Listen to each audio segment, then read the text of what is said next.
Hello friends, welcome back to Shreshtha garden. నేను సంపూర్ణ.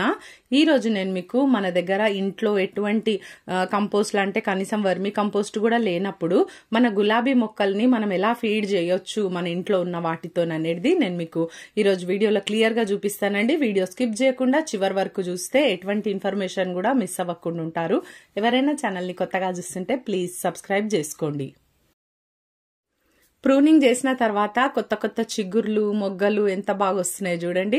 ఇట్లా మనం మన గులాబీ మొక్కకు ఎక్కువ గ్రోత్ మనం చూడాలి. ఎక్కువ స్టెమ్స్, ఎక్కువ మొగ్గలు, ఎక్కువ పువ్వులు రావాలంటే మాత్రం ఫర్టిలైజర్ ఒక్కటే ఇస్తే సరిపోదండి. కొన్ని కేరింగ్ టిప్స్ కూడా మనము పాటించాల్సి వస్తుంది, తీసుకోవాల్సి వస్తుంది జాగ్రత్తలు గులాబీ మొక్కకి. మరి అవి ఏంటి అనేది కూడా నేను మీకు షేర్ చేస్తానండి. వాటిల్లో ముఖ్యంగా ఫస్ట్ మన గులాబీ మొక్కల్ని టైంకి ప్రూనింగ్ చేస్తూనే ఉండాలి. త్రూ అవుట్ ఇయర్ అంతా కూడా మనం లైట్ ప్రూనింగ్ ఎప్పుడు చేయొచ్చండి. మరి లైట్ ప్రూనింగ్ అంటే మన పువ్వు పూసి అయిపోయిన తర్వాత ఆ పువ్వు నుండి కిందకి ఒక 2-3 లీవ్స్ వరకు వదిలేసి మనం లైట్ గా అక్కడ నుండి ప్రూన్ చేసేయడమే. అట్లా కట్ చేయడం వల్ల అక్కడ నుండి మళ్ళీ కొత్త చిగురులు వచ్చేసి మళ్ళీ మనకు మొగ్గలు పూలు అంటే వస్తాయి. మరి ఇంకొకటి, కొన్ని కొమ్మలకి ఎటువంటి మొగ్గలు పువ్వులు రాకుండా అలాగే ఉండిపోతుంటాయి. అవి బ్లైండ్ షూట్స్ అంటాము. అటువంటి వాటికి మనము ఆ టిప్ అనేది కట్ చేయాలి. మన ఈ గ్రోయింగ్ హార్మోన్ అనేది ఆ టిప్ మీదనే ఉంటదండి. ఎప్పుడైతే మీరు ఆ టిప్ కట్ చేస్తారో అప్పుడే కొత్త బ్రాంచెస్ అనేటివి మళ్ళీ మనకు స్టార్ట్ అవుతాయి అన్నమాట. అందుకని ప్రూనింగ్ అనేది గులాబీ మొక్కలకి చాలా చాలా ఇంపార్టెంట్. నెక్స్ట్, పువ్వులు ఎక్కువ పూయాలి, అది మంచి సైజులో పూయాలంటే మాత్రం తప్పకుండా మొక్కల్ని సన్లైట్ లో పెట్టాల్సిందేనండి. మరి సన్లైట్ లో చక్కగా సన్లైట్ తగిలినప్పుడే ఆ పువ్వులు అనేటివి మంచిగా ఫుల్ గా ఓపెన్ అవుతాయి. నెక్స్ట్ వచ్చేసి వాటరింగ్. ఈ సమ్మర్ లో అయితే మనము కంపల్సరీగా అంటే రెండోసారి కూడా అవసరం అవుతుంది కొన్నిసార్లు మొక్కలకి. మనం జాగ్రత్తగా మట్టిలో తేమ చూసుకుంటూ మొక్కలకి వాటర్ ఇవ్వాల్సిన అవసరం ఉంటదండి. మరి 2 times కూడా వాటరింగ్ చేయాల్సిన అవసరం వస్తుంది. చూసుకోండి మీ మొక్కల అవసరంని బట్టి వాటరింగ్ చేయండి, 2 సార్లా లేదా ఒక్కసారా అని. ఓవర్ వాటరింగ్ చేయడం వల్ల కూడా వేర్లు అనేటివి కుళ్ళిపోయి మరి మొక్క కూడా చనిపోయే అవకాశం ఉంటది. ఫంగస్ అటాక్ చాలా తొందరగా అవుతుందండి. గులాబీ మొక్కలు చాలా సెన్సిటివ్ అని మనం చెప్పుకుంటూ ఉంటాం కదా. మరి అలాంటప్పుడు ఓవర్ వాటరింగ్ చేయొద్దు. అలానే లెస్ వాటరింగ్ చేయడం వల్ల కూడా మొగ్గలు రాలిపోతాయి, మాడిపోతాయి, చిగుర్లన్నీ కూడా ఈ ప్రాబ్లం కూడా ఉంటది. కాబట్టి చూసుకొని టైంకి వాటరింగ్ చేయండి. ఇప్పుడు ఈ రోజు ఫర్టిలైజర్ ఏందనేది చూపిస్తానండి. టైంకి మనమైతే మొక్కలకి ఈ విధంగా మట్టి అంతా కూడా లూజ్ చేస్తూ ఉండాలి. ఎవ్రీ 10 days ఒకసారి తప్పకుండా గులాబీ మొక్కలకి ఇట్లా చేయడం అంటే చాలా ఇష్టం అండి. ప్రతి ఒక్క మొక్కకు చేయాలి, వాటిలో గులాబీ మొక్కలకి అయితే కంపల్సరీగా చేయాలి. ఇట్లా లూజ్ చేయడం వల్ల ఆ వేర్ల వరకు ఆక్సిజన్ అనేది అందుతుంది, మట్టి లూజ్ అయ్యి ఎండ కూడా తగులుతుంది. కాబట్టి మొక్క హెల్దీగా గ్రో అవుతుంది ఆటోమేటిక్ గా. అంటే న్యాచురల్ గానే మట్టిలో ఏదైనా ఫంగస్ ప్రాబ్లం ఏదైనా ఉన్నా కూడా ఈ ఎండ తగలడం వల్ల అది పూర్తిగా మాయమైపోతుంది అనమాట. ఇట్లా మట్టి అంతా కూడా లూజ్ చేసుకొని ఇప్పుడు నేను ఈ మొక్కకు ఫర్టిలైజర్ కూడా ఇచ్చి చూపిస్తానండి. ఇక్కడ చూడండి, నేను ఇట్లా చుట్టూరా మట్టి కొంచెం తీసేసి, మీరు వీలైతే తీసేసుకోండి ఒక పక్కన ఒక టబ్ లోకి అయినా దేంట్లోకైనా మట్టి పైన మట్టి అంతా కూడా తీసేసి అయినా ఫర్టిలైజర్ ఇవ్వండి, నో ప్రాబ్లం. నాది పెద్దదే పాట్ కాబట్టి నేను అంతా కూడా పక్కన జరిపేస్తున్నాను.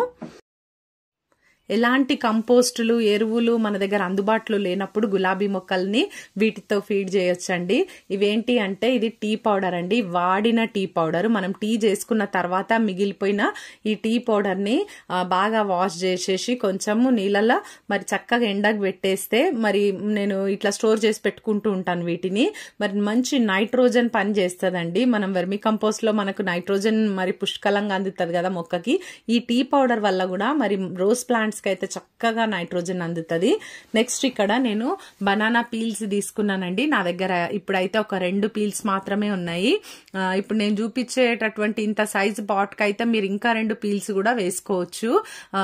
మీది ఒకవేళ చిన్న పాట్ అయితే 2 పీల్స్ సరిపోతాయండి ఒకసారికి. అయితే నా పాట్ కి అయితే 4 వేయాలి, కానీ ఇప్పుడు 2 ఉన్నాయి.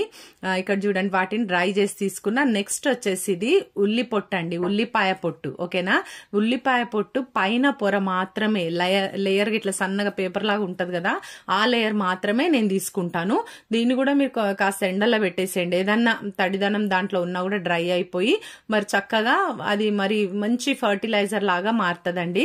మనము ఇచ్చినటువంటి ఈ టీ పౌడర్ లో నైట్రోజన్ ఉంటది.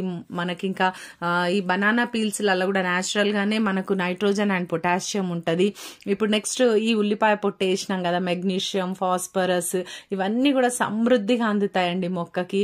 మరి ఇంకా ఈ టీ పౌడర్ మనం ఫస్ట్ వేసిన దాంట్లో టానిక్ యాసిడ్ అనేది కూడా ఉంటదండి. గులాబీ మొక్క చక్కగా ఎదిగి పూలు బాగా పూస్తాయండి.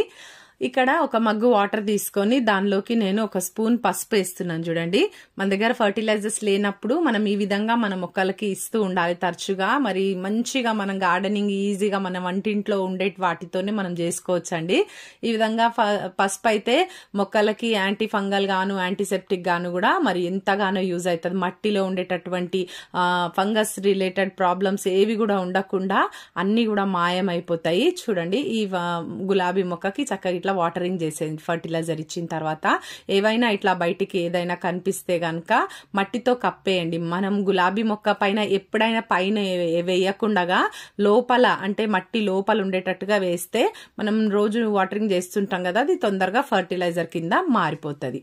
నెక్స్ట్ వచ్చేసి వీటికి మనకు పెస్ట్ అటాక్ కూడా చూస్తూ ఉంటాము. సన్నగా మైట్స్ అనేటివి కనిపిస్తాయి, కొన్నిసార్లు పౌడర్ మిల్డియో కూడా కనిపిస్తూ ఉంటది.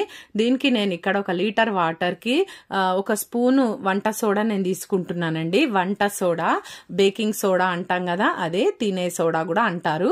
ఆ సోడాని తీసుకొని ఈ నీళ్ళల్లో వేసేసి చక్కగా కలిపేసుకొని మంచిగా మనము మొక్క మొత్తం కూడా స్ప్రే చేసుకోవచ్చండి.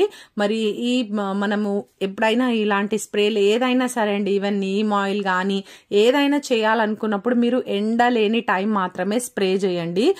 నాకు మళ్ళీ కామెంట్స్ లో అడుగుతుంటారు. నేను చెప్తున్నాను, ఖచ్చితంగా మీరు ఎండ లేని టైమే అంటే ఎర్లీ ఇన్ ద మార్నింగ్ కానీ లేదా కంప్లీట్ ఈవినింగ్ కానీ మీరు మొక్కలకి స్ప్రే చేయండి. అప్పుడే మంచిగా ఉంటది. నా సజెషన్ ఏంటంటే ఈవినింగ్ కంటే కూడా మార్నింగ్స్ చేయడం వల్ల మరి ఆ తడిదనం ఏది కూడా ఉండకుండా ఎండ మెల్లిమెల్లిగా ఎండ వచ్చినప్పుడు అవంతా కూడా ఆకులన్నీ కూడా డ్రై అయిపోతాయి కదా, ఇలాంటి ఫంగస్ ప్రాబ్లమ్స్ అనేవి గులాబీ మొక్కలకి రావు. ప్రత్యేకంగా గులాబీ మొక్కలకి ఓన్లీ మార్నింగ్స్ టైం మాత్రమే ఇట్లా షవరింగ్ చేయించండి. లేదా ఏదైనా స్ప్రే చేయాలన్నా కూడా ఎర్లీ మార్నింగే చేయండి, ఎండ రాక ముందుకు. ఇట్లా మరి ఆకులకు వెనకాల సైడ్ ఉండేటటువంటి ఆ పౌడర్ లాగా ఉంటది కదా, వైట్ గా, అదంతా కూడా పోతుంది. ఏవైనా సన్నగా గ్రీన్ గా మొగ్గలకి కూడా పట్టుకొని ఉంటాయి, అలాంటివి కూడా అన్ని మాయమైపోతాయండి. ఇంకొకటి, మనం కటింగ్ చేసుకున్న తర్వాత వచ్చిన కొమ్మలని మనం ఇట్లా నాటుకొని మళ్ళీ ఎన్నో మొక్కలు మనం తయారు చేసుకోవచ్చు. గులాబీ మొక్కలు అయితే చూడండి, నేను పెట్టిన కటింగ్ మొక్కనే ఇది కూడా. దీంట్లో కూడా నేను 4 కటింగ్స్ పెట్టినానండి. మరి మంచిగా ఫ్లవర్స్ కూడా స్టార్ట్ అయిపోతున్నాయి, ఇంకా మొగ్గలు వచ్చినాయి చూడండి, మీరు చూడొచ్చు. మరి ఇట్లా కొమ్మలను కటింగ్ చేసిన తర్వాత వాటిని వేస్ట్ గా పడేయకుండా ఏదో ఒక దాంట్లో మనం గుచ్చి పెట్టేసినాం అనుకోండి, అవి కూడా మళ్ళీ మొక్కలు తయారైతే ఎవరికైనా గిఫ్ట్ లాగా ఇవ్వచ్చు, లేదా మనమే మన గార్డెన్ అంతా కూడా పూల మొక్కలతో నింపుకోవచ్చు. ఇదండి ఈరోజు వీడియో. మీకు ఇన్ఫర్మేటివ్ ఉందని నేను అనుకుంటున్నాను. వీడియో నచ్చితే ఒక లైక్ చేయండి, తప్పకుండా ఛానల్ ని సబ్స్క్రైబ్ చేసుకోండి, పక్కనే ఉన్న బెల్ ఐకాన్ క్లిక్ చేయండి. నేను వీడియో పెట్టగానే మీకు నోటిఫికేషన్ వచ్చేస్తుంది. ఈ వీడియో ఎలా ఉందో తప్పకుండా కామెంట్ చేయండి. Thank you.